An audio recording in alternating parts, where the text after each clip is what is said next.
नमस्कार।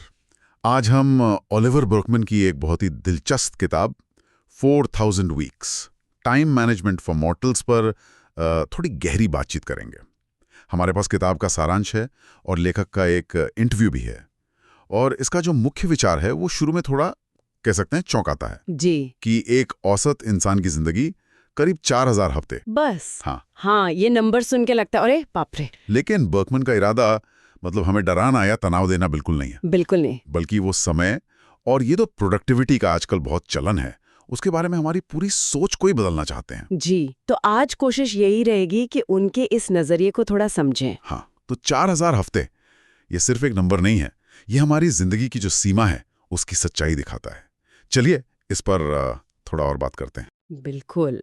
और देखिए दिलचस्प बात यह है, बर्कमैन कहते हैं कि इस सच्चाई को मान लेने में, मतलब अपनी सीमा को स्वीकार करने में एक किस्म की राहत है।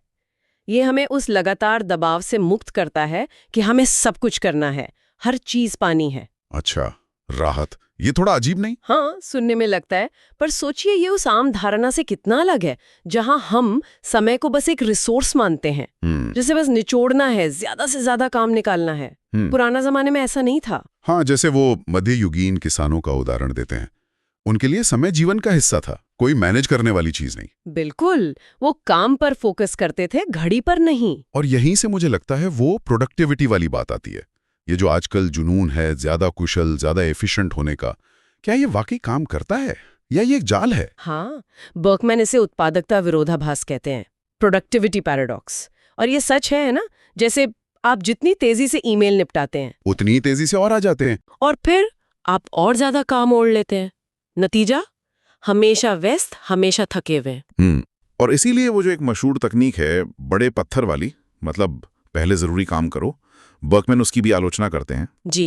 वो कहते हैं प्रॉब्लम ये नहीं कि हमें पता नहीं क्या जरूरी है, प्रॉब्लम ये है कि हमारे पास इतने सारे बड़े पत्थर, मतलब इतने जरूरी काम होते हैं कि वो किसी भी जार में फिट ही नहीं हो सकते। अच्छा। तो समाधान ये नहीं कि और कुशल बनो और तेज बनो, समाधान है ये मानना कि हम सब कुछ नहीं कर सकते हैं, हमें चुनना पड़ेगा, और ज्यादा जरूरी ये चुनना है कि क्या नहीं करना है। ये बात सोचने वाली है, क्या नहीं करना है, क्योंकि हम तो हमेशा अगली चीज के पीछे भागते रहते हैं, भविष्य के लिए जीते हैं, जब ये हो जाएगा तब सुखी होऊंगा टाइप। हाँ, और बर्कमैन इसी पे जोर देते हैं कि वर्तमान में जीना सीखो, रोजमर्रा की जो साधारण चीजें हैं उनमें मतलब खोजो। लेकिन ये मुश्किल है, मतलब जरूरी काम अक्सर बोरिंग लगते हैं, बिल्कुल। मुश्किल लगते हैं, और मन करता है कि फोन उठा लें, कुछ और कर लें। तो वो कहते हैं उस असुविधा, उस बेचैनी के साथ थोड़ा बैठना सीखो। हम्म। और वो एटेलिक एक्टिविटीज की बात करते हैं, मतलब ऐसी चीजें जिनका कोई एंड गोल नहीं होता, जैसे कोई शौक पूरा करना, घूमना फिरना, दोस्तों से बातें करना, जिनका कोई प्रोडक्टिव नतीजा ना हो शायद। तो ये वही बात हुई, जानबूझकर उपेक्षा करना, स्ट्रेटेजिक नेग्लेक्ट। हाँ बिल्कुल, ये तय करना कि कौन सी महत्वाकांक्षाओं को, कौन से कामों को छोड़ देना है, नजरअंदाज करना है, ताकि उनके लिए जगह बने जो वाकई में हमें सुकून देते हैं, खुशी देते हैं, भले ही दुनिया उन्हें बेकार समझे। ये एक चुनाव है। तो कुल मिलाकर इस सब का सार क्या है? संदेश ये नहीं कि हर सेकंड को निचोड़ो, बल्कि ये कि अपनी सीमाओं को, अपनी लिमिटेशंस को गले लगाने में ही आजादी है। हाँ, एक तरह से यही, क्योंकि जब आप मान लेते हैं कि समय सीमित है, आप सब कुछ नहीं कर सकते, तभी आप चुन पाते हैं कि क्या सच में मायने रखता है, और उसी में अपने समय का सबसे अच्छा उपयोग कर पाते हैं।